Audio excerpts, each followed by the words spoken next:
ein fulminantes Moin zum Utopie-Camp-Finale. Der letzte Tag und das letzte Mal Camp Magazine. Es ist schon fast geschafft. Das ging so fix vorbei, oder? Aber wirklich. Weißt du, was ich vermissen werde, Cornelius? Dich jeden Morgen aus dem Zelt daraus zu... Hast du heute Nacht wieder da geschlafen, ne? Ich habe nicht immer da geschlafen, aber das muss ich sagen, in meinen ganzen 24 Jahren, die ich jetzt schon hier im Leben bin, ist das erste Mal, dass ich campen war. Ich war noch nie campen. Und jetzt hier, die Utopie-Konferenz, hat mich das erste Mal zum Campen geführt. Und ab jetzt wahrscheinlich wirklich jeden Urlaub. Sehr gut. Zurück zum Wesentlichen. Während ihr heute nämlich in den Camps fleißig gearbeitet habt, hat sich Maja Göpel mit Ori Mittenmeier verbunden und war in Südkorea. Natürlich nur per Zoom, nicht live und in Farbe. Aber die zwei haben sich unterhalten und da wollen wir jetzt gleich mal reinschauen. Ori kommt aus der Gewerkschaftsarbeit, hat den ersten Betriebsrat bei Deliveroo gegründet und auch die Kampagne, genau, liefert am Limit mit gestartet. Und wir wollen jetzt mal reinschauen, was die beiden zu erzählen haben.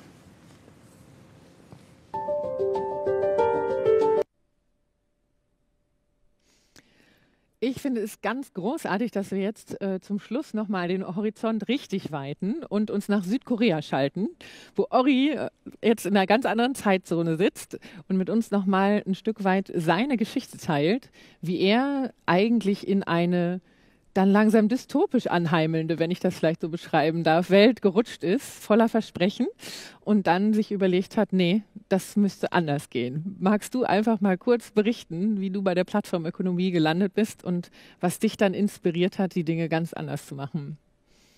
Ja, klar. Das Ganze hat ja vor 4 Jahren ungefähr angefangen, vor 4 oder 3 Jahren. Und da war ich halt im Prinzip nichts anderes als ein einfacher Kurierfahrer bei den damaligen Lieferdiensten Deliveroo und Foodora. Ich habe bei beiden Unternehmen abwechselnd gearbeitet, einfach weil ich damals das Geld halt einfach brauchte. Ich lebte in Köln und musste ja irgendwie meine Miete finanzieren und wollte aber gleichzeitig nebenbei ja meinen Abschluss nachholen an einer Abendschule, mein Abitur. Jetzt hatte ich allerdings das Problem, dass ich keinen Anspruch auf BAföG damals hatte. Die Regelung ist ja irgendwie so, dass man 2 bis 3 Semester dann studiert haben muss, um dann BAföG zu bekommen. Also war ich in der Situation, dass ich gar nicht wählerisch sein konnte. Bin dann einfach schnell in diesen Job eingestiegen, weil es war ja auch sehr attraktiv, muss man ja auch dazu sagen, dass man ja eigentlich gar keine üblichen Formalien da durchlaufen musste halt, ne? Also man hat einfach sich nur auf dem Handy eingetragen und durfte am nächsten Tag schon Essen ausliefern und das dann relativ schnell auch alles ausgezahlt worden ist. Dass das alles nicht so super war, ist mir erst auch nach 1, 2 Jahren klar geworden. Also da kommen wir bei so einem ganz wichtigen Punkt, den ich dann auch immer thematisiere, dass viele Menschen von uns sich ja mal gar nicht bewusst sind, in was für Bedingungen wir uns eigentlich begeben. Und sobald es uns aber klar wird, wie prekär die Situation eigentlich ist, dass wir eigentlich gar keine Möglichkeit haben, daraus einfach so mal eben auszusteigen und sich einen neuen Job zu suchen. Was ich damit konkret meine, ist ganz einfach. Wir mussten damals unsere Fahrräder selber finanzieren, unsere Handys selber finanzieren, unsere Klamotten selber finanzieren. Und das kostet unglaublich viel Geld, weil letztlich mussten wir dann ja immer dafür sorgen, dass wir jeden Tag immer ein super gut funktionierendes Fahrrad haben, das allen Wetterbedingungen ja gut trotzen kann, und zwar zu allen 4 Jahreszeiten. Das heißt, wir brauchten ein Fahrrad, das sowohl im Sommer, im Herbst, im Winter, aber auch im Frühling gut fahren konnte. Das sind ja ganz unterschiedliche Bedingungen, denen wir begegnet sind. Gleiches kommt auch fürs Equipment und Ausrüstung. Riesengroßes Problem und kostet unglaublich viel Geld, und hatte dafür gesorgt, dass wir lange Zeit uns gar nicht organisiert haben. Und also im Prinzip scheint da ja so ein bisschen eine Unterscheidung zu sein zwischen ab und zu ein Gelegenheitsjob, weil die Eintrittsbarrieren niedrig sind, weil es sich sehr gut um deinen sonstigen Plan- und Arbeits- bzw. Ausbildungsmodus rumgruppieren lässt. All diese Geschichten waren attraktiv für den Moment, bis es ein Arbeitsverhältnis wurde, wo eigentlich so deine primäre Einkommensquelle und deine primäre Struktur im Tag hergekommen ist. Vielleicht auch deine Identität und eine Suche nach Verlässlichkeit. Also mit dem, wie organisiere ich meinen Tag. Würdest du sagen, dass da ein Shift stattgefunden hat von diesem Gelegenheitsjob hin zu, jetzt soll es aber etwas bestandhaltigeres sein in meiner Organisation meines Lebens? Also es war von Anfang an nicht irgendwie so ein Gelegenjob bei mir damals, sondern es war schon sehr eindeutig, dass ich unbedingt dann wirklich mindestens meine 40, 50 Stunden irgendwie in Okay. der Woche fahren musste, damit ich dann am nächsten Monat meine Miete dann irgendwie finanzieren konnte. Weil man sich ja anguckt, dass ja damals schon vor 4, 5 Jahren die Mieten ja wirklich durch die Decken gegangen sind, dann Ja. ist das halt schon echt kein Spaß mehr gewesen. Ähm, und ja, es kann ein Gelegenheitsjob sein für manche Menschen. Das war auch für manche Fahrerinnen damals auch so. Das waren dann Studierende, die das dann hauptsächlich im Sommer gemacht haben. Aber es waren vor allem Menschen aus den marginalisierten Communities, die damit ihre Familien ernährt haben. Das war ja auch Mhm. damals kurz nach der Flüchtlingskrise 2015, dass dann ganz viele Menschen, die dann in solchen prekären Jobs gearbeitet haben, schlicht und ergreifend einfach, weil erstens die Aufenthaltsgenehmigung dran gekoppelt war, nämlich dann arbeitest du, darfst du auch in Deutschland bleiben. So jetzt die Mhm. kalte, brutale Logik. Ähm, so dass sie keine andere Wahl hatten. Und die haben das dann wirklich zu jeder Tageszeit gemacht. Weil das ist ja immer das Argument, ne? Dass es wenigstens dann Jobs gibt für diejenigen, die im normalen Arbeitssektor eben nicht so schnell Fuß fassen. Aber natürlich ist die spannende Frage, und ich glaube, bei der bist du gelandet, wieso engagieren wir uns nicht stärker, dass das normale Arbeitsverhältnis sich ändert, anstatt zu sagen, es ist doch wunderbar, dass es diese Lösungen gibt für diejenigen, die sonst noch schlechter dran wären. Und vielleicht kannst du da noch mal ein bisschen einhaken, wo bei dir da der Shift gekommen ist und wie du jetzt eben auf die Sache drauf schaust und was du denkst, was die utopischen Lösungen sein sollten. Und ob das Also wirklich so wenn utopisch ist, das ist ja auch das Spannende. Entschuldige. alles, also wenn wir uns ja mal anschauen, wie sind denn die Bedingungen denn jetzt gerade ausgestaltet? Sind ja so ausgestaltet, dass ganz viele Lieferdienste ihre Beschäftigten in befristeten Verhältnissen zwingen. Und allein das ist doch schon ein riesengroßes Problem. Damals hatte ich immer nur einen 6-Monat-Vertrag gehabt. Das heißt, alle 6 Monate musste ich darauf hoffen, dass ich da eine Vertragsverlängerung bekomme. Mhm. Das heißt, was bedeutet das damals für mich? Ich konnte keine langfristige finanzielle Planung aufstellen.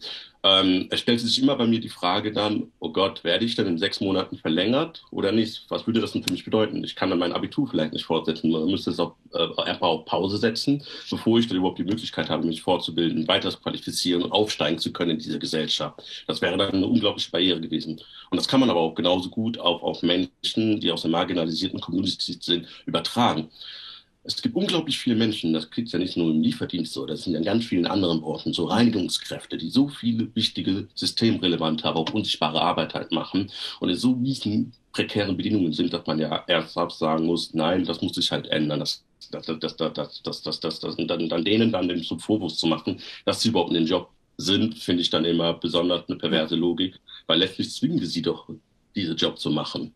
Und das ist brutal. Und da müssen wir dann halt allererstes, weil das ist ja ein großes Merkmal in solchen Branchen, dass es befristete Verträge gibt dort, dass die abgeschafft werden müssen und dass da demokratische Mitbestimmung sehr oft dann auch wirklich zerschlagen wird, umgangen wird mit befristeten Verträgen. Das ist nämlich auch ein großes Problem. Ein Betriebsrat ist ja beispielsweise geschützt vor Kündigungen, aber er ist ja nicht geschützt vom Auslaufen seines Arbeitsvertrages. Und das ist ein riesengroßes Problem. Mhm. Im Prinzip, wenn wir es historisch angucken, ist das ja ein kontinuierliches, immer wieder auftauchendes Aushandlungsmoment von denjenigen, die tatsächlich eben für ihre Arbeit streiten müssen, für die Anerkennung, für die Lohnerhöhung, für die Organisation von Arbeitskraft im Verhältnis tatsächlich zu Finanzkapital, zu denjenigen, wie jetzt sehr klassisch politökonomisch formuliert, die Produktionsverhältnisse besitzen. Warum fällt uns das so schwer? Und wie kommen wir, das ist ja immer wieder, wenn wir es anschauen, so eine Bewegung, Gegenbewegung, Bewegung, Gegenbewegung. Was wäre jetzt für dich so ein Durchbruch, vielleicht auch in der Nutzung von neuen Technologien, ich weiß es nicht, wo wir sagen, wir kommen jetzt mal aus diesem Hin und Her raus in tatsächlich eine visionäre neue Form, die das längerfristig halten kann. Also wie wünschst du dir das in der Zukunft? Also ich hatte es ja vorhin ja schon gesagt, ne, den Begriff unsichtbare Arbeit. Viele systemrelevanten Jobs sind ja unsichtbar. Das heißt also auch viele Lebensrealitäten, viele Perspektiven sind damit auch gleichzeitig unsichtbar. Das heißt vor allem von vielen aus der Mehrheitsgesellschaft ist eigentlich gar nicht bewusst, wie die Lebensrealitäten von Menschen, die in diesen Jobs eigentlich sind, eigentlich aussehen. Ich begegne da sehr oft dann auch eine gewisse Ignoranz, Überheblichkeit. Es gibt ja immer so diese Storys, dass dann ja irgendwie eine Mutter oder ein Vater ein kleines Kind dann so ein bisschen droht. Wenn du jetzt nicht irgendwie das Abitur gemacht hast, dann wirst du so enden wie der Kassierer oder die Kassiererin. Also dass wir sehr wenig Wertschätzung halt haben für bestimmte Berufe, die unglaublich essentiell sind. Auch mit Blick auf die Corona-Krise hat sich tatsächlich Ganze herausgestellt, dass würden diese Menschen diese Jobs ja nicht machen, würde der Laden ja einfach zusammenbrechen. Ja. Mit Blick dann halt darauf, was du dann erzählt hast, ist, und auch mit Blick auf das, was ich mache, meine Arbeit, ist, dass wir versuchen, genau diese Lebensrealitäten sichtbar zu machen, dass wir versuchen zu zeigen, okay, diese Jobs sind wichtig, sie müssen organisiert werden. Wir müssen wieder hinkriegen, dass auch gewerkschaftliche Arbeit dann auch wieder ganz anders wahrgenommen wird, weil auch das ist ja ein riesengroßer Knackpunkt. Viele Menschen, auch ich wusste vor 4 Jahren gar nichts über Gewerkschaften. Alles, was das für mich war, dass das eine riesengroße Institution, politische Institution, die nur so von Weißen für Weißen gemacht worden ist. Also gar nicht wirklich meine Interessen repräsentiert. Und daran kämpfe ich mit vielen anderen Gewerkschafterinnen ja dafür, dass wir dann versuchen, mit digitalen Methoden, also Social Medien, verschiedene Perspektiven, Lebensrealitäten, aber auch Kämpfe, Arbeitskämpfe online miteinander verknüpfen und Begegnungsräume schaffen, weil die ja gerade so, wie es halt einfach so ist, viel zu viele Menschen isoliert voneinander existieren und dann verständlicherweise auch nicht das Gefühl haben, dass sie was an ihrer Situation ändern können. Das heißt, wenn du wirklich eine soziale Utopie oder eine Utopie, in der soziale Gerechtigkeit herrscht, müssen wir erstmal damit anfangen, die ganzen Zustände zu benennen und zu sichtbar zu machen, so dass wir dann die nächsten Kämpfe dann auch machen können. Ja. Also ich fasse das mal auf der Formel zusammen. Es wird ja im Moment viel über die Zukunft der Arbeit gesprochen, so als wäre Arbeit schon ein geschlossenes, klares Konzept, anstatt vielleicht darüber zu legen, was ist denn eigentlich die Arbeit der Zukunft? Ne? Also das spricht ja das an, was du sagst. Welche Tätigkeiten sind in unserer Gesellschaft wirklich relevant, um eine Versorgungssicherheit zu garantieren? Und wie muss die Wertschätzung für diese Form von Wertschöpfung, kann man ja sehr schöne deutsche Worte hintereinander rein, wirklich gesteigert werden und erstmal gefragt werden, was ist denn der Arbeitsbegriff der Zukunft, mit dem wir dann fragen, wie kriegen wir das bestmöglich organisiert, damit Teilhabe, Gerechtigkeit, Partizipation und eine gewisse Wirtschaftsdemokratie eben auch denkbar ist. Was ist dein letzter Satz, den du den Leuten hier heute noch mitgeben möchtest, zu sagen, wie schaffen wir das in den 20er Jahren, vielleicht genau so, solche Perspektiven und Drehungen von Perspektiven. Lasst uns doch wirklich erstmal überlegen, wie sollte das aussehen, was wir Arbeit nennen. Und dann suchen wir, wie wir es organisieren. Was ist dein letzter Satz, den du noch vielleicht mit reingehen möchtest? Empowerment und sich organisieren. Das ist unglaublich wichtig. Ich begegne das ja immer wieder, dass wir mit vielen Menschen, auch mit Migrationshintergrund haben, dass sie sich dann nie trauen, weil sie immer das Gefühl haben, sie maßen sich etwas an, sich engagieren zu wollen. Sie maßen sich etwas an, ihre Arbeitsumstände verbessern zu wollen. Obwohl es ja eigentlich ein Menschenrecht ist, sich zu organisieren. Es ist ein Recht darauf, würdevolle Arbeit auszuüben, bei der man sich eine würdevolle Existenz aufbauen kann. Mein letzter Satz in dem Hinsicht ist, dass man sich trauen soll, dass man zu den Gewerkschaften gehen soll. Ja, es wird nicht einfach sein, es ist schwierig, sich politisch zu engagieren, aber es ist wichtig, dass wir uns organisieren, weil letztlich ist es halt in unserer Hand, dafür zu sorgen, dass wir auch wirklich eine Utopie haben können. Heißt also nicht nur darüber sprechen, sondern auch aktiv werden, Gewerkschaftsmitglied werden. Auch jetzt mit Blick auf die bevorstehenden Wahlen dann sich einfach genau anschauen, wofür irgendwelche Parteien dann stehen, was sie wollen, wo sie hinwollen und dann auch tatsächlich wählen gehen und nicht irgendwie sich einfach rauszuhalten. Weil Politik ist leider auch privat, also politisch ist leider halt auch im Privaten verordnet und hat auch unglaubliche Auswirkungen. Insofern nicht verstecken, sondern rausgehen und kritisch kämpfen. Und die eigene Selbstwirksamkeit nicht unterschätzen. Ne? Ein Recht auf Mitmachen, aber auch ein Recht auf Mitsprechen. Ich danke dir ganz, ganz herzlich, auch dass du dich heute mit uns in Verbindung gesetzt hast, über alle diese Kanäle hinweg. Und weiter viel, viel, viel Erfolg für deine Arbeit und bis zum nächsten Mal. Bis zum nächsten Mal. Ja, spannend, oder? Mega. Wir haben ein zügiges Programm und reisen von Südkorea weiter wieder zurück. Ein bisschen näher nach Lüneburg, aber auch nicht ganz nach Friedrichshafen. Und dort bin ich mich jetzt verbunden mit dem Zeppelin-Museum. Moin, hallo. Moin nach Lüneburg. Hallo. Hallo, hallo. Hallo, ihr beiden. Wenn ich jetzt mal direkt fragen darf, euer Titel ist ja Mapping Space, Vermessung des Weltraums. Heißt das, dass ich in 50 Jahren hier alleine am Lagerfeuer sitze und ihr alle oben im Weltall campt? Oder was muss ich mir jetzt vorstellen? Das ist eine ziemlich gute Frage. So konkret tatsächlich können wir das gar nicht beantworten, denn wir haben 2 sehr, sehr intensive Tage hinter uns, in denen wir versucht haben, den Weltraum zu vermessen. Mapping Space hieß unser Programm und unser Ziel war es, eine Space Society als Ganzes zu denken. Und das eben vor der vermeintlich weißen Leinwand des Weltraums. Wir haben das gegliedert durch 3 Inputs von WissenschaftlerInnen und einer Künstlerin und haben dann festgestellt, so weiß ist diese Leinwand Weltraum eigentlich gar nicht. Was ist denn schon auf dieser Leinwand drauf? Naja, zumindest gibt es natürlich so gewisse physische, klimatische Herausforderungen, mit denen man konfrontiert ist im Weltall, aber natürlich auch die ganzen rechtlichen Fragen. Also wem gehört eigentlich das Weltall? Es gibt da verschiedene Verträge. Der Weltraumvertrag von 1967 legt da schon gewisse Sachen vor. Also an sich gehören die Satelliten, die ins Weltall geschickt werden, die gehören immer noch den Staaten. Aber was mit den Planeten passiert, das bleibt ein bisschen im Ungefähren. Es ist eigentlich ein gemeinschaftliches Eigentum und dementsprechend müsste eben auch die Staatengemeinschaft gemeinsam entscheiden, was mit diesen Planeten passiert. Und das war für uns auch so ein bisschen so das Momentum, was wir interessant fanden. Also diesen gemeinschaftlichen Aspekt, sich zu überlegen, wie können das nicht nur Individuen, einzelne Staaten verhandeln, sondern eben gerade in der Gemeinschaft neue Sachen aushandeln. Heißt das, dass wir die Erde so ein bisschen zurücklassen, die Flucht ergreifen und den Wall-E machen, sag ich mal? Also lassen wir die Erde hinter uns, weil wir akzeptieren, dass wir hier nicht weitermachen können wie bisher, aber interessiert uns nicht, wir gehen ins Weltall? Spannenderweise ist exakt das ein Gedankenexperiment gewesen, das wir dann gewagt haben. Denn viele von den Problemen, die wir in unserer aktuellen Gesellschaft identifiziert haben, haben wir auch gleichzeitig an die Menschheit gekoppelt. Also alle Probleme, in denen wir aktuell stecken, dem Klimawandel natürlich ganz weit vorne, die sind menschengemacht, die sind eine Ursache des Anthropozäns. Und das Gedankenexperiment war, wir geben der Erde einen Urlaub von der Menschheit. Wir gehen kurz in Kur und die gesamte Menschheit siedelt auf ein riesiges Erdenraumschiff quasi aus und verlässt die Erde, überlässt sie sich selbst für Generationen, wenn nötig für Jahrhunderte, kehrt zurück als neue geläuterte Gesellschaft und besiedelt den Planeten neu. In dem Moment ist uns natürlich schon bewusst geworden, wir haben hier die Zaubermaschine gleich mitgedacht und tappen so ein kleines bisschen in die Falle der Technikutopie.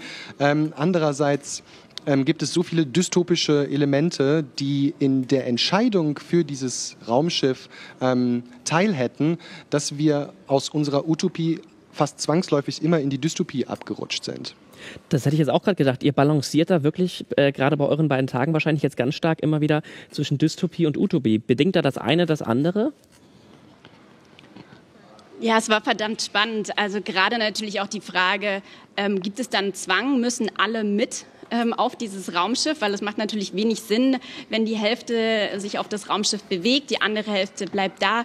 Wie organisiert man sich dann auch auf dem neuen Schiff? Sind das dann analog zur Erde, ähnliche Verträge, die geschlossen werden, Vereinbarungen, Menschenrechte, was gilt noch?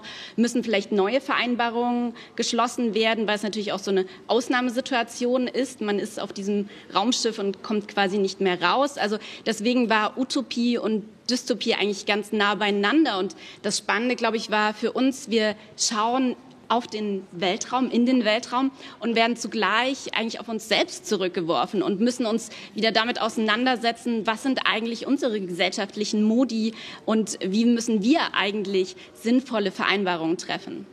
Ja, ich hoffe, ihr nehmt uns mit auf das Raumschiff. Wie könnt ihr denn jetzt, ihr habt ja ganz viele spannende Ausstellungen, jetzt gerade auch wieder, wie könnt ihr denn oder wollt ihr überhaupt die Erkenntnisse, die ihr jetzt in beiden Tagen gesammelt habt, wie kann man die jetzt ins Museum bringen oder auch in eure Arbeit? Was nehmt ihr für euch mit? Wir haben es zumindest geschafft, uns auf Leitgedanken, Werte und gemeinsame Ziele zu einigen, die eine Space Society und in Rückwirkung letztlich auch unsere Erdengemeinschaft haben sollte. Und lustigerweise ist gestern schon in den Talks, sind da einige Boxen von getickt worden. Nachhaltigkeit selbstverständlich, beispielsweise in Form von Kreislaufwirtschaft. Wir müssen es komplett global menschlich denken. Das waren zentrale Aspekte unserer Gesellschaftsutopie. Wir werden diese spezielle Space Society, gerade in den beiden Ausstellungen, die wir nächstes Jahr eröffnen werden, das ist einmal Fetisch Zukunft, Utopien der dritten Dimension im Sommer und einmal Mining, Abbau der Zukunft im Winter. Da werden wir diese Space Society weiter verfolgen und hoffentlich, ich freue mich schon drauf, ehrlich gesagt, wieder in Zusammenarbeit mit der Leuphana. Das würde uns auch freuen. Vielen, vielen Dank, dass ihr dabei wart. Macht's gut und danke für eure Erkenntnisse. Vielen Dank. Ciao. Ja, wunderbar. Dann würde ich sagen, du bist auch mit jemandem verbunden, ne? Ja, und wir kommen tatsächlich dem Norden jetzt ein bisschen näher. Es geht nämlich nach Schleswig-Holstein und zwar an einen Ort, den man jetzt irgendwie so im ersten Moment nicht unbedingt mit Utopie-Camp in Verbindung bringen würde, sondern vielleicht eher mit so Dingen wie Headbanging, laute Musik, Schweigefuchs. Genau. Das war was anderes. Es geht nach Wacken zur Truppe des Wacken Open Airs. Ja. Hallo Wacken. Moin. Hallo, Tag. Ja, mit wem kommt ihr da gerade zusammen? Wie können wir uns das vorstellen? Also ich bin Stefan, ich arbeite selbst im Team vom Wacken Open Air im Marketing und in der Pressearbeit. Und ich habe dankenswerterweise meine gute Freundin, würde ich fast sagen, Inga dabei, die heute uns wilden Haufen durch den Tag geführt hat, moderiert und eingewirkt hat, uns immer mal wieder eingefangen hat, weil wir doch dazu neigen, uns mal in Diskussionen zu verrennen. Und das ist immer gut, wenn man jemanden am Start hat, der das ein bisschen einfängt. Die Mannschaft hier ist wie das Wacken Open Air, laut und ehrlich. Ich wollte gerade sagen, ihr seid ja gewiss nicht zu zweit alleine da, sozusagen nicht gemeinsam einsam, sondern da sind ja noch mehr Leute vor Ort. Sind es Leute aus dem Festivalteam? Sind es Menschen, die im Dorf wohnen? Wie ist da so die Schnittstelle? Wie seid ihr da vermischt? Also wir hatten jetzt heute vorrangig Leute tatsächlich aus dem Festivalbereich, also von den Festivalmachenden, hatten aber auch dankenswerterweise Menschen aus der Lokalpolitik da, sag ich mal. Und auch Leute, die jetzt ganz frisch bei uns einsteigen, noch gar nicht so ein konkretes Bild davon haben, wie es bei uns funktioniert. Und die konnten jetzt auch schon mal ihren Input dazu geben und ihre Wahrnehmung zu dem, was das Wacken Open Air eigentlich ist und was das vielleicht mit einer Utopie zu tun haben könnte. Das war so ein bisschen die Gemengelage, die wir heute hier hatten. Städteplaner hatten wir noch dabei. Ein Städteplaner aus Kiel tatsächlich. Und was ist denn die Frage, um die es bei euch geht? Also wie verbindet sich jetzt Wacken Open Air mit Utopien? Das ist auch gut. Also unser Motto war so von der Festival-Utopie zur Dorf-Utopie. Und wir hatten uns tatsächlich so die Unterfrage gestellt, wie entwickelt sich das Dorfwacken auch weiter im Spannungsfeld zwischen Festival, Tourismus und Heimat, ja. So ein bisschen. Und haben aber interessanterweise relativ schnell festgestellt, dass wir in der Gruppe viel mehr an die Dörfer außerhalb von Wacken gedacht haben. Also wie kann die Festival-Utopie sich auf Deutschland, auf die Welt auswirken? Also was nehmen die Leute mit zurück in ihre Dörfer? Und was habt ihr heute so geerntet? Ihr seid ja jetzt schon tatsächlich am Ende der 2 Tage im Prinzip angekommen und habt die Erntesession hinter euch gebracht. Was ist bei rausgekommen? Ich glaube, vorrangig 2 große Erkenntnisse tatsächlich. Also zum einen mal, dass wir für uns mit dem Wacken Open Air als ein Prototyp für eine Utopie reingegangen sind. Dazu sollte man wissen, dass es kommen ungefähr Menschen aus über 82 Nationen jährlich hierher und feiern zusammen Heavy Metal und sind für mehrere Tage lang eben eine Lebensgemeinschaft, eine nahezu utopische, weil sie sind eben durch dieses gemeinschaftsstiftende Element der Heavy Metal Musik verbunden. Und haben so ein bisschen daraus arbeiten können. Letzten Endes, die Musik ist so das, was die Leute zusammenhält. Und das sorgt dafür zum einen für ein sehr friedliches Miteinander, unabhängig von allen Unterschieden, die die Menschen trotzdem haben, aus welchen Ländern sie kommen, welche Sexualität sie haben, welchen Geschlecht sie sind und so weiter. Das wird da ein bisschen, der Umgang damit ist in dem Kontext einfacher, weil eben das Element mit der Musik da ist. Deswegen ist es sehr, sehr friedlich. Und dieses Festival ist halt auch ein großer, großer Freiraum, in dem ein jeder und eine jede so sein kann, wie sie möchte, solange sie eben nicht andere damit verletzt oder angreift. Und das funktioniert ausgezeichnet. Also auch für Menschen, die denken, Heavy Metal Leute, die sind ja meistens eher laut und gefährlich und so weiter. Leider nein, leider gar nicht. Es sind eher sehr, sehr friedliebendes und harmonieliebendes Volk, das halt mal ein bisschen lauter wird. Das war so das eine, dass diese 2 Punkte total wichtig sind. Und dabei haben wir festgestellt, oder hat der Kollege aus der Städteplanung hat eingebracht, ein tolles Bild irgendwie gefunden, und zwar das eines Pilzes. Das ist vielleicht ein bisschen komisch, aber wir haben festgestellt, wenn man einen Pilz nimmt, ist es zum einen das, was über der Erde ist, mit dem Schirm und allem. Das ist für uns das Open Air, aber unter der Erde ist das Myzel ein sich verzweigendes Geflecht von verschiedenen Verbindungen, Konnektionen. Man kann da auch ein bisschen an das Rhizom von Deleuze und Guattari denken. Und wir sind drauf gekommen, das ist so ein Bild, das funktioniert da, weil es ist wahnsinnig komplex. Es wächst ungesehen weiter, kommt dann einmal im Jahr wieder ein bisschen hoch und verschwindet dann wieder und wächst weiter und wächst weiter. Und dann war eben der Gedanke, das kann nicht nur in dem Ort Wacken, kann so ein Pilz entstehen, sondern in allen anderen Orten, zu denen die Menschen eben dann wieder zurückreisen, wenn sie hier auf dem Festival waren. Und das war so ein Bild, das wir gefunden hatten. Und allein dieses Bild zu haben, ist eine wahnsinnig tolle Erkenntnis, auf die wir sonst nicht gekommen wären, denke ich. Willst du noch was ergänzen? Ja, halt auch diese Einmaligkeit. Also wenn man sagt, der Pilz, der ist ja das ganze Jahr da. Und Thomas Jensen, also Geschäftsführer von Wacken Open Air, der sagte zwischendurch auch mal, so ein Puls, den kriegst du so schnell auch nicht mehr los. Also wir haben echt total gelacht an der Stelle. Aber einmal im Jahr zeigt er sich halt. Er blüht einmal im Jahr auf und ist wie so ein Ereignis da, er wird sichtbar. Und diese Einmaligkeit war uns auch wichtig. Wir glauben, dass Utopie auch Einmaligkeit braucht. Das heißt, das neue Logo des Wackens wird jetzt der Pilz, das Myzel. Und habt ihr so eine Idee, wie sich das nächstes Jahr wiederfinden könnte? Das, was ihr jetzt heute die letzten 2 Tage ja gemacht habt, inwiefern spielt das nächstes Jahr bei dem Festival vielleicht sogar auch eine Rolle? Auf dem Festival direkt ist es tatsächlich schwierig zu sagen. Ich glaube, eine der großen Aufgaben, der wir uns jetzt annehmen wollen, ist tatsächlich noch ein bisschen das Myzel ein bisschen näher zu identifizieren. Was ist da alles? Weil wir haben festgestellt, es passieren da Nachhaltigkeitsthemen, es passieren kulturelle Themen, es passiert ein interkultureller Austausch als Thema, es passieren Technikthemen und das ist alles verzweigt und verwurzelt und hängt alles irgendwie mit dem Heavy Metal und der Community zusammen. Und ich glaube, der erste Versuch wäre, und das wird wahrscheinlich auf so ein Festival auch gehen, zusammen mit den Leuten, die dann kommen, mal zu suchen, können wir das ein bisschen genau identifizieren, können wir das greifbarer machen?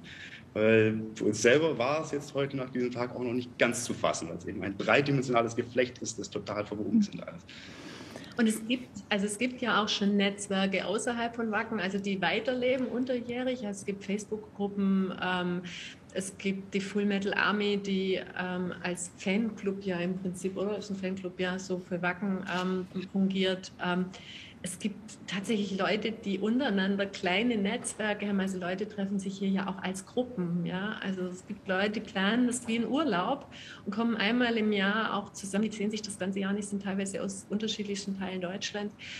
Und das nochmal als Ausgangspunkt zu nehmen und zu sagen, was nehmt ihr eigentlich mit und was nehmt ihr auch nachher selber vielleicht in die Hand? Wir haben gesagt, also um das weiterzutragen, was die Leute hier erleben, braucht es ja zum einen Identifikation, die gibt es schon in Form zum Beispiel der T-Shirts. Also wir haben gesagt, wenn man irgendwo in Deutschland mit einem Wacken-T-Shirt rumläuft, wird man garantiert angesprochen. Es gibt so ein identitätsstiftendes Element.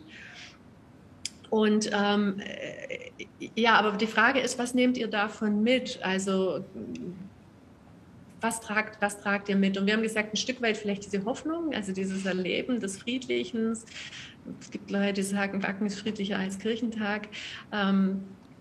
Was nehmt ihr mit und inspiriert euch das auch für euren Alltag oder nehmt ihr selbst was in die Hand? Weil wir gesagt haben, hier ist es natürlich auch so, dass es lebt, dafür braucht es auch Menschen, die es in die Hand nehmen. Also damit aus einer Utopie eine Anregung für Realität entstehen kann, muss es Menschen geben, die diese Anregung mitnehmen und wie so einen Rahmen aufspannen oder in einem Rahmen halten. Ja, spannend. Toll, dass ihr dabei seid. Wunderbar. Ich bin ganz gespannt, was sich da noch draus entwickeln wird und wie das Wacken sich ja dann auch vielleicht in eine utopische Richtung noch weiter schärfen wird. Schön. Es geht zurück nach Lüneburg. Cornelius, du hast Einblicke ins Basiscamp, habe ich gehört. So sieht's aus. Ich war heute wieder im Basiscamp unterwegs, aber am besten schauen wir gemeinsam rein. Guten Morgen, liebe Camps. Ja, gerade ist das Utopie-Studio fertig geworden mit Jana Kinnert und Harald Welzer.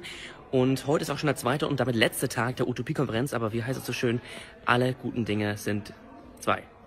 Ich nehme euch heute mal wieder mit hier ins Basiscamp. Insofern würde ich sagen, keine Zeit zu verlieren. Los geht's. So, die zweite Workshop-Phase ist im vollen Gange. Ihr seht es hinter mir. Alle sitzen wieder zusammen, sprechen über die Erkenntnisse von gestern und schauen jetzt, wie sieht der Weg morgen in die Zukunft aus.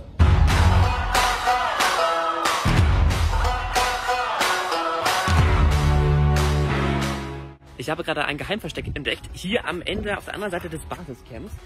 Utopia under construction. Und wenn man hier in das Loch greift, dann kriegt man was Süßes raus. So süß schmeckt die Zukunft, würde ich sagen. Ich bin schon wieder im Studio, denn es ist wieder Utopie-Studio mit Maya Göpel, Richard Brecht und spannendem Gast Christoph Burkhardt.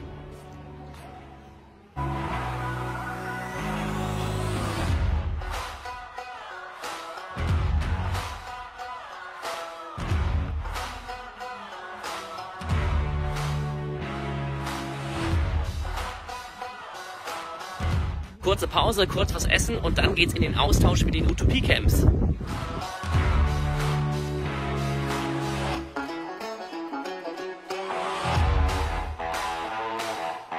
Seit knapp 2 Tagen versuchen wir alle der Frage Wohlstand im 21. Jahrhundert, das utopische Momentum auf die Schliche zu kommen.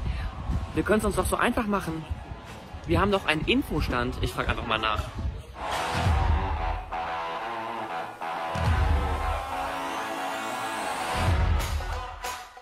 Okay, doch nicht so leicht, wie ich es mir erhofft hatte, aber Sie haben mir sagen können, dass falls Sie der Antwort auf die Spur kommen, dann erfahrt ihr es mit Sicherheit auf dem Kanal der Utopie-Konferenz auf Facebook oder Instagram. Insofern, falls ihr es noch nicht tut, könnt ihr ja mal folgen.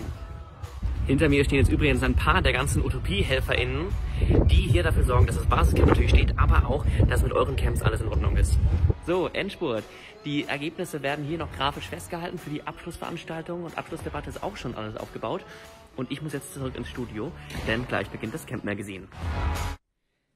Und mit im Camp Magazine aus dem Basiscamp hier bei uns begrüßen wir jetzt einmal Claudia Emmert, die Direktorin vom Zeppelin Museum, mit dem wir eben noch verbunden waren. Ja. Und Katrin Elsemann, schön, dass du auch da bist.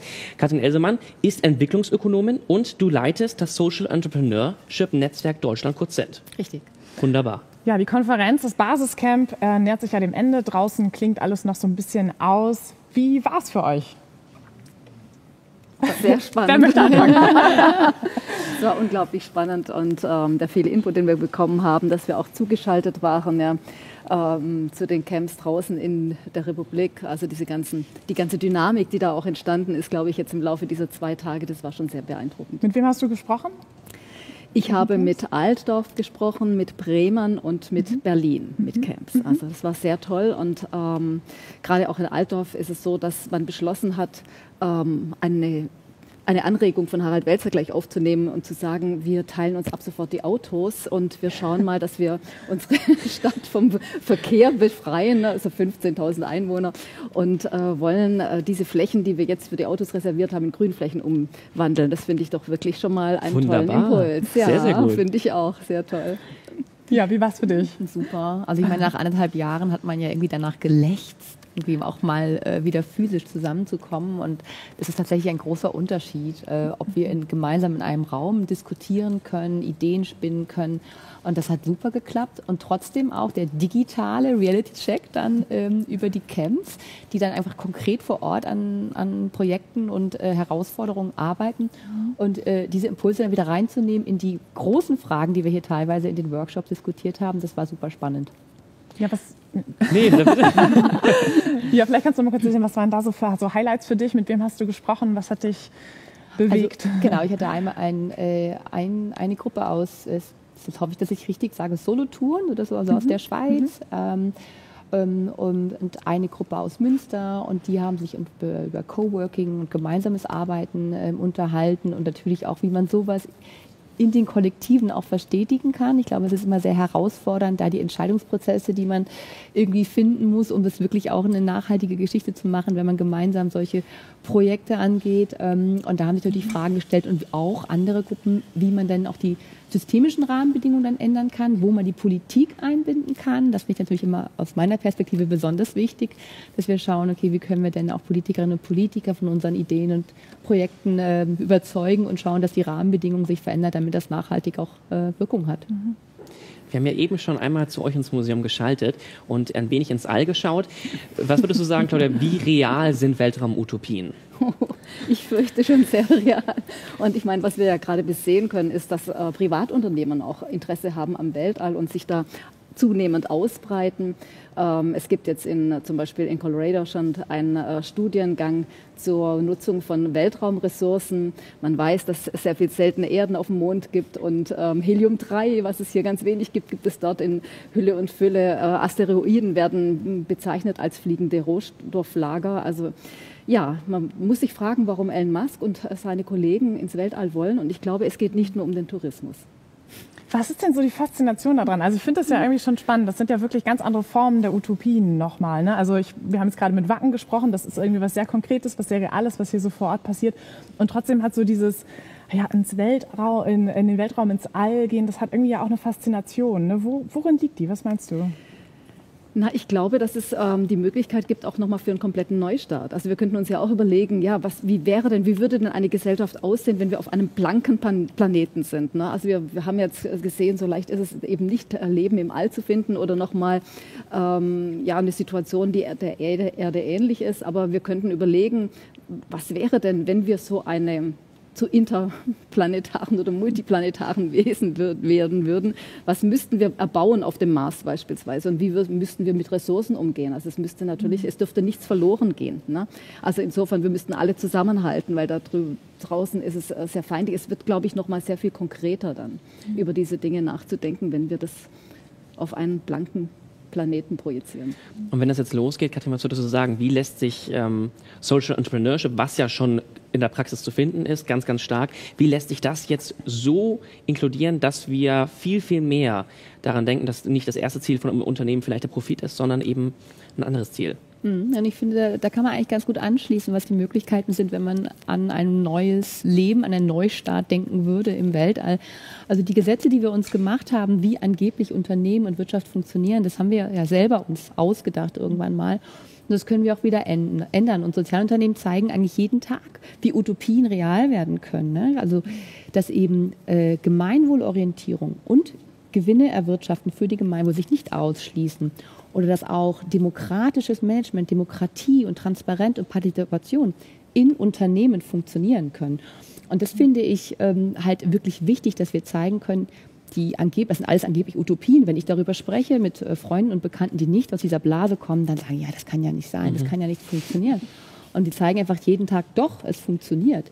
Wir stiften Gemeinwohl mit unseren Unternehmen. Wir haben einen konkreten sozialen und ökologischen Nutzen, eine konkrete soziale ökologische Wirkung. Und trotzdem versuchen wir auch finanziell nachhaltig zu sein. Und das ist etwas, wo man auch diese Gesetzmäßigkeit, die es angeblich gibt, die muss man sozusagen da erstmal aufheben. Und wenn du es jetzt mal so ein bisschen konkreter zeichnen würdest, so wie sieht denn eigentlich eine Arbeit in einer utopischen Gesellschaft oder in der nächsten Gesellschaft, wie ja immer so schön die Frage war, aus? Und ich finde ja die Frage, die habt ihr, glaube ich, auch im Basiscamp diskutiert, ganz spannend, weil die so auf diese Sinndimension nochmal abzielt. Wozu arbeitet eigentlich die nächste Gesellschaft? Warum machen wir das eigentlich? Ja, das ist natürlich eine gute Frage. Ich glaube, da haben wir auch darüber diskutiert und da wird auch individuell jeder und jede anders darauf antworten. Wenn man Glück hat und in einer einigermaßen privilegierten Situation ist, dann kann man sagen, ja, wir arbeiten doch wirklich auch für Potenzialentfaltung, Selbstverwirklichung und ein Stück weit natürlich auch Identifikation, was Arbeit mit einem macht. Ich glaube, was wir alle nicht wollen in der Gesellschaft ist, dass wir Arbeiten machen, die unserer nicht würdig sind, wo wir das Gefühl haben, wir müssen uns gerade selber ausbeuten, um etwas zu tun, um zu überleben. Und das sind natürlich Fragen, welche Strukturen brauchen wir da an Sicherheit in der Gesellschaft, um eben das nicht mehr zu tun. Wir haben über das bedingungslose Grundeinkommen viel diskutiert, hat natürlich Vor- und Nachteile. Wir haben auch darüber diskutiert, ob wir überhaupt so viel arbeiten müssen. Das hat schon Keynes 1945, glaube ich, geschrieben in einem spannenden Essay, dass seine Enkelkinder ja nur noch 15 Stunden arbeiten müssten, weil wir ja eigentlich die Grundbedürfnisse alle schon befriedigt haben. Also die Frage ist, was sind unsere Bedürfnisse? Woher kommen die großen Bedürfnisse, die Bedürfnisakkumulation, die wir irgendwie ja betreiben, die vielleicht gar nicht so natürlich ist?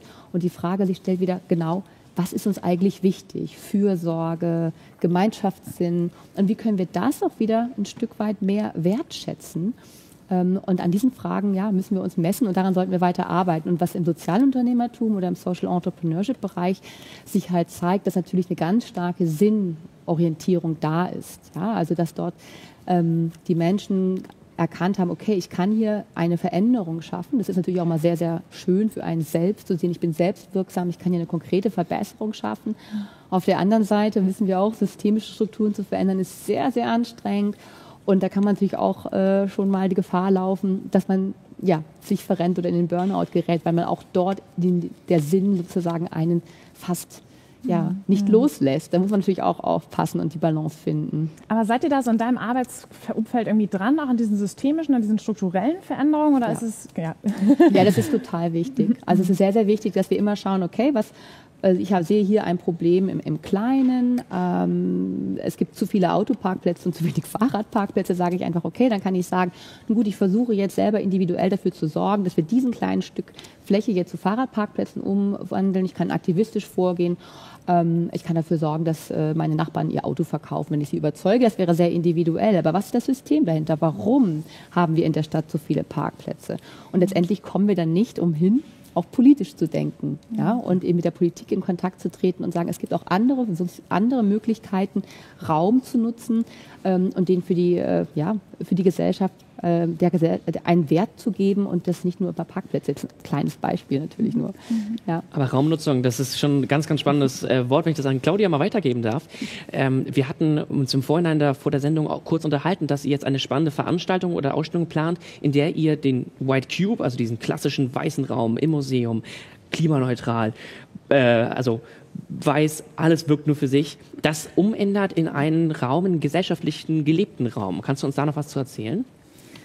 Ja, genau. Also wir versuchen natürlich nochmal uns auch zu öffnen. Ne? Es ging die ganze Zeit ja auch um Wertschätzung, also darum zu sagen, ihr könnt auch wirksam werden und wir wollen natürlich auch, dass die Leute zum Beispiel das Museum nutzen und im Museum wirksam werden bei unseren Programmen, aber auch natürlich auch sich dieses Museum aneignen zum Beispiel. Und so haben wir überlegt, dass wir unser Museum in der Winterausstellung Kunst und Literatur am Bodensee tatsächlich zu einem Wohnzimmer machen und die Menschen einladen, zu uns zu kommen, sich Lesezeichen zu geben, die zu individualisieren, Bücher zu lesen. Wir haben also auch eine ganze Wand verschoben, man wird also auf den See blicken können, um das zu machen und einfach zu bleiben, also sozusagen auch die Aufenthaltsqualität oder die Aufenthaltschoreografie in einem Museum zu ändern.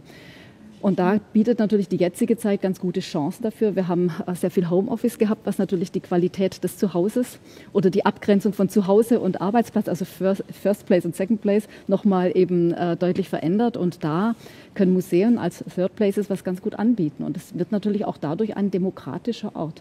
Und wiederum könnte man sich auch fragen, was passiert denn dann mit dem Mensch, wenn er solche Orte vielleicht mehrfach hat? Ja? Also nicht nur im Museum, sondern auch an anderen öffentlichen Städten. Wie viel Raum brauche ich denn dann tatsächlich privat noch? Also reicht mir dann vielleicht ein kleineres Wohnumfeld, da ich noch andere Orte habe, bei denen ich wirksam werden kann. Du hast gerade schon gesagt, Third Place. Wenn wir jetzt nochmal auf die Utopie-Konferenz auch blicken, was für Orte brauchen wir? Also brauchen wir 2 hochkonzentrierte Utopie-Konferenztage? Brauchen wir ein Wohnzimmer im Museum? Muss das ganz klar, nüchtern vielleicht gesellschaftlich, politisch verhandelt werden? Was meint ihr da? Was für Räume brauchen wir, um jetzt Utopien noch weiter in die Gesellschaft zu tragen? Also ich würde sagen, wir brauchen viel mehr Räume, wo wir erstmal Konsumentinnen frei hingehen dürfen, ohne dass erwartet wird, dass wir jetzt etwas bezahlen.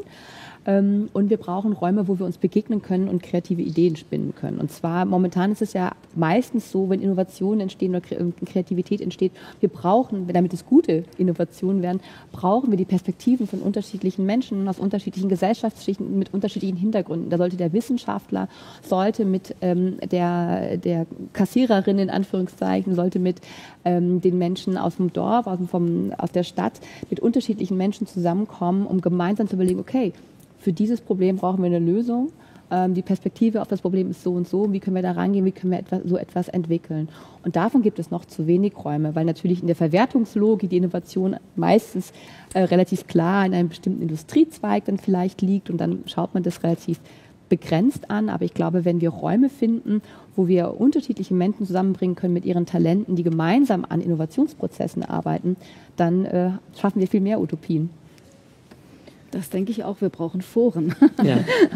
Eigentlich noch mehr Foren, also in unterschiedlichen Bereichen, ganz gleich, ob das jetzt im Kulturbereich ist, aber auch in Unternehmen oder ich denke auch, es ist wichtig, Hierarchien abzuschaffen, ne, um diesen Diskurs überhaupt auch erst zu starten. Das heißt, also ich muss die Hierarchie zwischen Staat und Bürger auch ein bisschen relativieren können. Ich muss in der Lage sein, Hierarchien in den Unternehmen abzubauen, um auch mehr Teilhabe, mehr Diskurs zu ermöglichen. Insofern ist für mich die Hierarchiefrage auch eine ganz wesentliche. Ja. Das finde ich tatsächlich einen ganz spannenden Punkt. Also auch so bei Social Entrepreneurship sind wir auch schnell bei Innovationen und auch so technologischen Innovationen, ne? Irgendwie genau in den Weltraum fliegen. Und das ist natürlich immer so ein bisschen die Frage, brauchen wir irgendwie noch mehr Neues oder müssen wir einfach aufhören, die Dinge zu tun, die schädlich sind? Was ja sowas wäre wie zum Beispiel Hierarchien abschaffen, jetzt als eine Idee oder zumindest irgendwie anders mit ihnen umgehen. Was ist da eure Meinung zu und vielleicht auch nochmal von dir, so was sind so deine Erfahrungen auch aus dieser Social Entrepreneurship-Szene? Also wie wird da sowas gehandhabt? Also ich glaube schon, dass wir Innovation weiterhin brauchen. Also die Probleme und Herausforderungen, die wir als Gesellschaft haben, die werden nicht kleiner. Die werden viel, viel größer. Und da ist die Klimakrise und dann damit einhergehen natürlich Migration und Flucht, aber der demografische Wandel, der Bildungsreformstau, die soziale Ungleichheit könnte man weiterführen. Das heißt, die Probleme werden größer und wir brauchen die innovativsten Mittel und Ideen, um an diesen Problemen ranzugehen. Und mit Innovationen sind ja nicht immer nur irgendwie eine technologische Innovation von einer KI oder so gemeint, sondern Innovationen sind ja erstmal neue Praktiken, die dazu führen, dass wir uns dauerhaft anders verhalten oder andere Lösungen anwenden. Und das ist im Social Entrepreneurship sehr stark verbreitet, also genau das zu schauen, okay, hier haben wir eine Herausforderung. Die bisherigen Maßnahmen, die ich sehe, die funktionieren nicht so richtig. Also das kann es ja nicht sein. Ich kann es ja mal praktisch an einem Beispiel erzählen. Discovering Hands, das ist ein relativ bekanntes Sozialunternehmen. Die vermitteln sehbehinderte Frauen, blinde Frauen zu medizinisch-taktilen Assistenten. Das heißt, die bilden die aus, damit die bei gynäkologischen Praxen als Brustkrebs-Früherkennerinnen arbeiten können. Das bedeutet, dass die durch ihre besonders taktile Fähigkeit frühe Knoten viel früher erkennen, als die normale Gynäkologin oder der normale Gynäkologe das macht. Den Frauen, die haben plötzlich wieder einen Job auf dem ersten Arbeitsmarkt.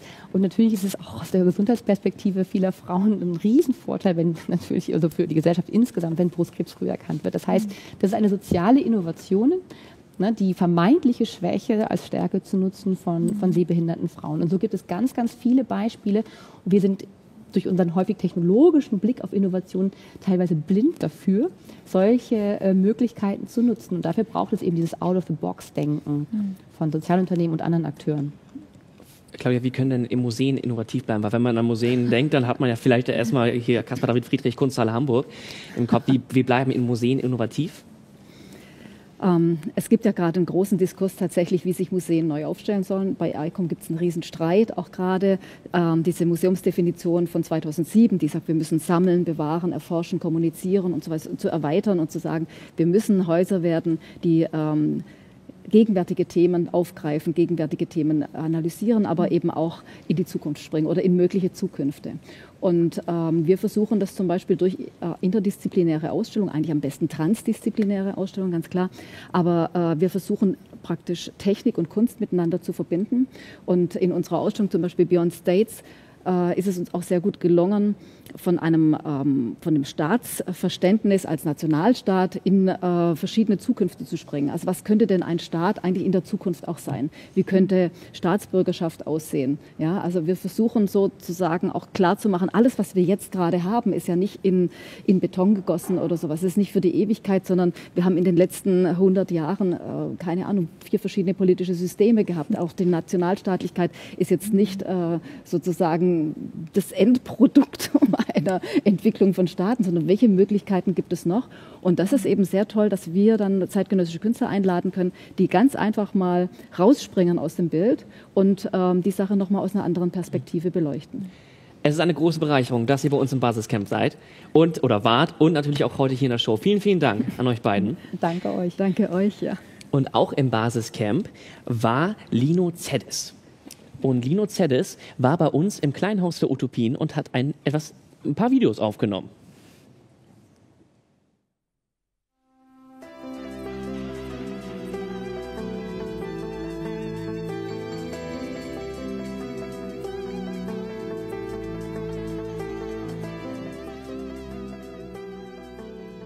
Hi, ich bin Lino, Lino Alexander Zedius, bin gerade aus Berlin hier angekommen. Und ich bin hauptberuflich Utopist und daher fühle ich mich hier auch sehr wohl bei einer Utopiekonferenz, genau mein Ding. Ich glaube, gegenwärtig ist so ein zentraler Mechanismus unserer Gesellschaftsordnung Prinzipien der Getrenntheit. Dass wir uns als Individuen verstehen, getrennt sind von der Natur, voneinander, auch oft von unserem Körper getrennt sind. Und in meiner Utopie ist alles wieder viel verbundener. Wir als Menschen sind mit uns viel verbundener, mit unseren Gefühlen, unseren Bedürfnissen, mit unserem Körper, mit anderen, mit der Natur, fühlen uns als Teil der Natur. Und ich glaube, dass aus so einem anderen Selbstverständnis von sich und von der Welt, dass da ganz viel automatisch sich verändert, wie wir miteinander umgehen, mit uns umgehen, mit der Natur umgehen. Gandhi hat mal gesagt, es gibt keinen Weg zum Frieden, Frieden ist der Weg. Und ich würde auch sagen, es gibt keinen Weg in die Utopie ist der Weg. Das heißt, in dem Sinne, was wir als Ziele erreichen wollen, wenn wir eine lebenswerte, regenerative, gerechte Gesellschaft haben wollen, dann führt der Weg dahin, dass wir heute damit anfangen, in unserem Umfeld regenerativ, fair, liebevoll miteinander umzugehen. Und das radikal zu machen auf allen Ebenen, wie ich eben mit mir umgehe, wie ich mit anderen umgehe und was ich eben an Lösungen ersinne. Generell habe ich die Überzeugung, dass die Lösungen für eine schönere utopische Gesellschaft eigentlich alle schon da sind und nur ziemlich unbekannt und eben in den Nischen so vor sich hin wuseln und ein bisschen ums Überleben kämpfen, weil die Rahmenbedingungen schwierig sind. Aber dass es wie so latente Samen sind, die schon in der Erde stecken, nur darauf warten, dass der Regen kommt, der die Nährstoffe bringt, um dann, oder nicht die Nährstoffe, das Wasser bringt, um dann aufzublühen. Und dieses Gefühl bekomme ich eben auch, wenn ich mit den richtigen Leuten zusammen bin oder auch auf Konferenzen und da so dieser Spirit ist von, ja, wir wollen was reißen, wir wollen was verändern, wir haben wunderschöne Ideen und kooperieren und tauschen uns aus. So das macht mich immer sehr zuversichtlich. Und ich glaube generell auch, dass wir einfach mehr Gemeinschaften bauen müssen und da alle viel mehr in unserer Kraft sind, als wenn wir alleine irgendwo in unseren Wohnungen hocken. Danke für die Aufmerksamkeit.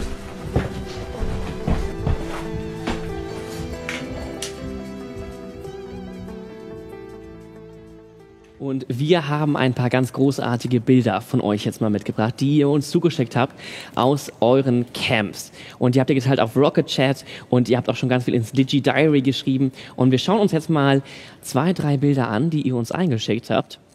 Das sieht nämlich ganz großartig aus. Hier zum Beispiel das gemalte, wunderbare Bild, bisschen Urban Sketching-Stil, was wir da an Utopien sehen. Hier auch verschiedene Ideen, die da zusammengekommen sind. Alles hochstrukturiert. Und natürlich auch die verschiedenen Sessions, in denen ihr wart. Wunderbar. So sehen glückliche Gesichter aus, so sehen glückliche Schilder aus und glückliche Menschen aus. Großartig. Bitte schickt uns weiter euer Material, würde uns freuen. Und zeigt so ein bisschen, was war eigentlich euer utopischer Moment hier. Nicht nur Momentum, so rum, nicht Monumentum, sondern was war auch vielleicht ein Erlebnis, was ihr teilen wollt. Wir würden es nämlich super gerne selbst teilen und ich mache einfach mal den Anfang und mache jetzt nochmal ein kleines Bild hier aus dem Studio, das wir dann nachher auch direkt teilen können. Also einmal alle lächeln im Hintergrund. Gucken wir nochmal hochkant. Da können wir auch nochmal... Ja, großartig. Wunderbar. Das seht ihr dann auf Social Media. Und jetzt gehe ich hier wieder elegant aus dem Stuhl rüber. Noch 2 Tage, dann habe ich es richtig drauf. Ich habe gesagt, ich bin so froh, dass du das immer übernimmst mit Social Media. Das ist einfach gut. Und Johanna, wir haben einen wunderbaren Gast, nämlich Sven. Schön, dass du wieder da bist. Ahoi. Ahoi. Du kommst gerade frisch aus der Fishbowl-Abschlussdebatte hier im Basiscamp, wenn ich das richtig sehe. Wie war's? Ja, das war toll, das war intensiv, aber das ist schon fast 1,5 Stunden her. Nein, ich komme gerade eben aus dem Zoom-Festival mit den Utopie-Camps. Wir haben gerade alle Utopie-Camps zum Abschluss einmal getroffen und haben einfach die Stimmung vor allem abgeholt. Und das war für uns natürlich ein aufregender Moment, weil die Distanz natürlich sehr groß war und wir eigentlich ja nur über Rocket Chat die ganze Zeit verbunden sind, natürlich über dieses Studio und über die Utopiekarten. Und ich bin einigermaßen geflasht, ehrlich gesagt. Das war jetzt eine solche Stimmung dort, die trägt mich jetzt ins Wochenende, glaube ich. Oh, das ist schön. War es denn für dich als Leiter der Utopie-Konferenz so, wie du es dir vorgestellt hast? Nein, aber das wäre auch komisch, denn dann hätte es einen Plan gegeben, der dann irgendwie abgearbeitet worden wäre. Das darf gar nicht sein bei so einer Utopie-Konferenz. Also es gab unglaublich viele schöne Momente, die uns alle auch erfüllen, auch im Team und so weiter. Aber es gibt auch sehr viel zu lernen. Also ich habe auch gerade das Gefühl, im Basiscamp können wir ganz viel mitnehmen und das eine oder andere noch mal überdenken. Das gehört dazu. Wir machen hier ein Experiment. Wir haben 3 verschiedene Formate miteinander kombiniert. Diese Studiosituation hier, diese über 120 Utopie-Camps überall in der Republik und dann noch ein Workshop. Und da gibt es ein paar Fragen, die wir jetzt in den Herbst mitnehmen können. Auf jeden Fall. Ja, was würdest du sagen, was müssen wir jetzt beachten, damit wir dann nächstes Jahr im Sommer 2022 nicht wieder bei Null anfangen? Das werden wir auf gar keinen Fall, denn wir werden all diese Ergebnisse, die wir jetzt gesammelt haben, die werden wir auf einer großen Vernetzungsplattform einstellen und zur Verfügung stellen, veröffentlichen, und zwar schon morgen Abend. Wir werden jetzt sozusagen die Nacht nicht durcharbeiten, aber doch sehr engagiert alle Ergebnisse zusammentragen, sodass natürlich die Camps, aber auch die gesamte Öffentlichkeit die Möglichkeit hat, diese Ergebnisse zu sehen, zu sichten und auch ein bisschen darin zu stöbern. Wir werden sie nämlich auf interessante Weise miteinander vernetzen. Es gibt Videos, es gibt Tonaufnahmen, es gibt Texte. Es gibt sehr viel zu entdecken. Das klingt doch wunderbar. Und damit ist das Camp Magazine ja schon fast am Ende, aber es gibt gleich noch ganz viel zu entdecken im Utopiestudio. Und wir schalten, Maja und Richard sitzen schon drüben und wir winken mal rüber. Hallo, schön, dass ihr wieder da seid. Wir haben vorhin schon einen Gast kurz aufhalten dürfen und ich zeig mal, der gleich bei euch nämlich im Utopiestudio ist. So. Und das haben wir schon bekommen. Ist das nicht großartig? Ich zeig's mal hier in die Kamera. Könnt ihr uns verraten, Maja und Richard, wer ist denn gleich bei euch zu Gast? Unter anderem. Ihr dürft auch in ganzen Sätzen antworten dieses Mal. Ist das so? Da müssen wir ja tief in die Stilkiste und nochmal 3-mal interpretieren. Aber ich glaube, das klingt wie ein Bielefelder Ralf Rute. Ja, wunderbar. Erkennt man sofort. Ja, ich lese mal vor, was hier steht. Ich war auf dieser Utopie-Konferenz und dachte danach, das kann ich auch. Großartig. Vielen, vielen Dank. Jetzt stellt sich natürlich die Frage, wer darf das Bild behalten? Aber das klären wir dann im Anschluss der Sendung. Wen habt ihr noch zu Gast? Wir haben jetzt gleich noch, also Ralf Rute ist ja tatsächlich auch hier. Und Antje Boetz ist dann auch hier. Und vorher haben wir nochmal zugeschaltet Eva von Redeker, die mit uns nochmal diskutiert und nochmal analysiert und ein bisschen auseinander nimmt. Aber, bitte? Nee, sorry, ich dachte... Ja, aber wir sind jetzt natürlich im Beat machen wir die 20er zum utopischen Momentum. Ja. Worum wird es ungefähr gehen? Gibt es schon so eine kleine Perspektive in den Gesprächen gleich? Nee, wir waren doch die ganze Zeit jetzt hochemergent sozusagen als System. Ich denke, der Flow wird sich zeigen und dann nehmen wir den genauso mit. Ja, klasse. Wir freuen uns drauf. Und bevor es dann gleich ins Utopiestudio geht, verabschieden Johanna und ich uns noch an dieser Stelle. Es war eine ganz große Es war eine ganz große Freude mit euch, dass ihr hier eure Perspektiven mit uns geteilt habt. Vielen, vielen Dank dafür. Wir hoffen, ihr hattet eine genauso gute Zeit, wie wir hatten. Und würden natürlich freuen, du hast es eben schon angesprochen, Sven, wenn ihr eure Inhalte natürlich noch teilt auf Social Media, auf Kumu oder auch mit uns in Kontakt tretet, zum Beispiel beim Reflektor Network. Ja, das wären großartige Möglichkeiten. Das Schöne ist, es geht weiter. Das Momentum bleibt hoffentlich bestehen von dieser Konferenz. Nehmt mit, was ihr erlebt habt und tragt es raus und vielleicht sogar ins nächste Jahr auf die Utopie-Konferenz 2022. Die wird stattfinden, hoffentlich in Präsenz. Aber genau, keine Versprechung. So ist es geplant und diesen Plan sollten wir vielleicht wirklich mal in Angriff nehmen. Ja, sehr gut. So machen wir das. Dann machen wir uns jetzt noch gemütlich und schalten gleich ins Utopie-Studio rein. Ich habe noch eine kleine Überraschung für euch. Sven spielt Gitarre. Kein Marshmallow. Ah, wunderbar. Dankeschön. Ja, sehr gut. Für euch auch. Holt euch einen Snack, macht euch gemütlich, schaltet ins Utopie-Studio ein. In 2-3 Minuten geht es hier direkt weiter. Und macht's gut. Wir sehen uns. Bleibt utopisch. Tschüss. So.